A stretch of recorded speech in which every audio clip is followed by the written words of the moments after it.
Welcome back, everyone. Dr. Bill Angel is with us today from OSU Lima. We're doing kind of a year in review. We're into the new year, and we look back on the Biden presidency. Obviously, he had things that went wrong. Inflation, as you talked about, the pandemic, obviously, Afghanistan, or not Afghanistan, but Ukraine now. All those things piling up. But you were saying there's a chance for a bit of a reset in February. The announcement by Justice Breyer to retire gives the president an opportunity, because it's early enough before the 2022 election to get this thing done relatively quickly. Yeah. And also Biden had made this promise back when he was running for president back in March of 2020, that he would appoint an African-American woman to the Supreme Court. And so this gives him an opportunity to kind of shore up his some credibility within the black community, which kind of disappointed because the Voting Reform Act they were trying to get passed it didn't happen.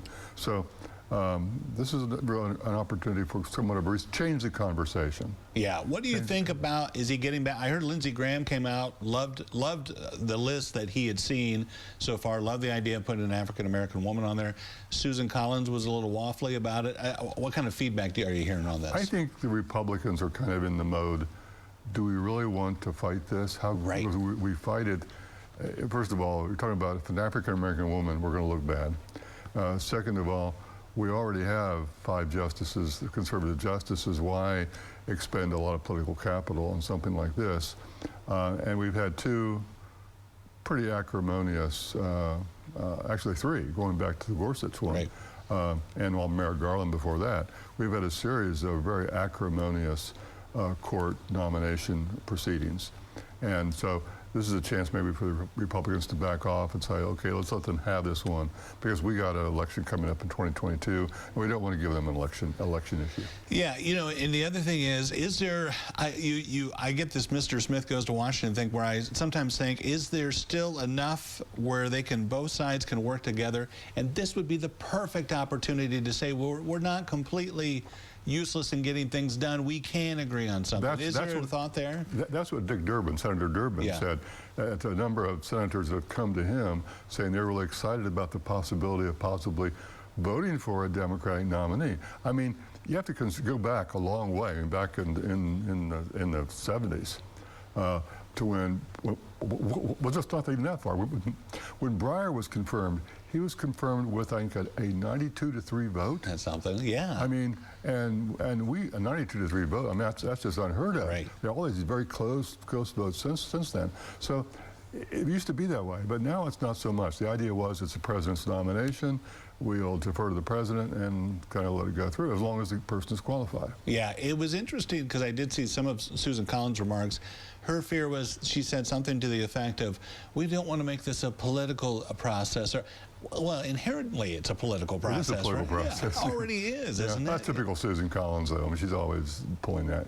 Yeah. That's business. Yeah. What about the process itself? Because we go all the way back to the days where Ben Franklin talked about having governors do this kind of thing. Is there ever a way to pull that back from politics and say, here's how we're going to pick our Supreme Court justices? It's not going to be at the behest of the president. It's going to be, I don't know, voting on it or some other process. I think part of the issue, of course, to remember is the Supreme Court has assumed a more direct role in American policy.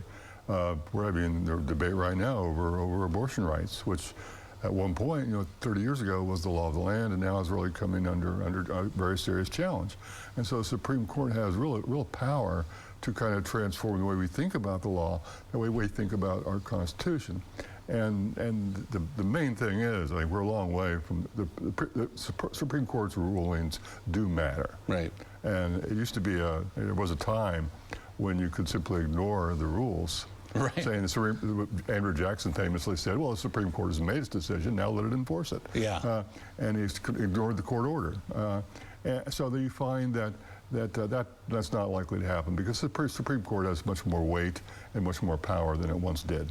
Just a couple seconds left. If Biden gets his person through, does this help in the midterms at all as far as Democrats? I think it could. I think it could, because it gives at least a victory. Yeah. They've had a series of of disappointments, I should say. But it gives them a victory. You get a Supreme Court nominee in place. The court opens in October. There's a big celebration of the new member, and so it's a win. Yeah. And it gives some enthusiasm for Democrats to go to the polls, especially African American voters. Sure. African American women, gives them enthusiasm to go to the polls. So it may help change the conversation a bit. Okay, see what happens. Thank you, Dr. Bill. Appreciate it. Good seeing you. Don't go away. We'll be back after this.